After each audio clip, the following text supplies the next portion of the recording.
গণতন্ত্র শব্দটা আমরা খুব সহজে বলে ফেলি এবং 26শে জানুয়ারি গণতন্ত্র আমরা পালন করি ধুমধাম করে, কিন্তু আমরা কি এর মানে জানি? বিশেষ করে পশ্চিমবঙ্গের মানুষ কি এর মানে জানে? গণতন্ত্র মানে কি? গণতন্ত্র মানে শুধু এটা নয় যে আমি ভোটটা দিয়ে এলাম।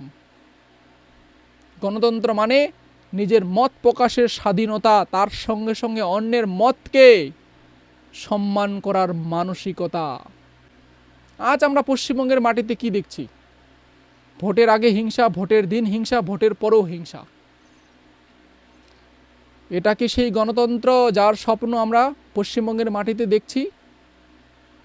আমি কোন পার্টিকে সমর্থন করব, আপনি কোন পার্টিকে সমর্থন করবেন, এটা দুজনকার ব্যক্তিগত স্বাধীনতা।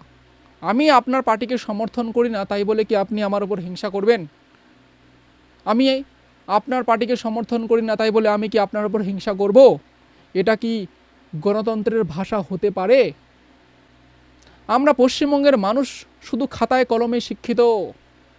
আমাদের কাছে বড় বড় ডিগ্রি থাকতে পারে, আমরা চাকরিও করতে পারি, কিন্তু যদি আমাদের চরিত্রে, আমাদের ব্যবহারে, আমাদের মানসিকতায় সহনশীলতা যদি না থাকে, যদি আমরা অন্যের মতকে সম্মান করার ক্ষমতা না দেখাতে পারি, তাহলে সেই ব্যক্তিটার সেই শিক্ষা সম্পূর্ণ নয়, অসম্পূর্ণ।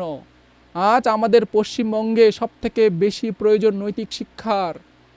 সেই নৈতিক শিক্ষা আমাদের শেখাবে। ভোট আসবে যাবে, ভোটের পর আমাদের একসঙ্গে একটাই সমাজে থাকতে হবে। আমাদের দুজনকার পার্টি আলাদা হতে পারে, আমাদের দেশ, আমাদের সমাজ, আমাদের রাজ্য এক।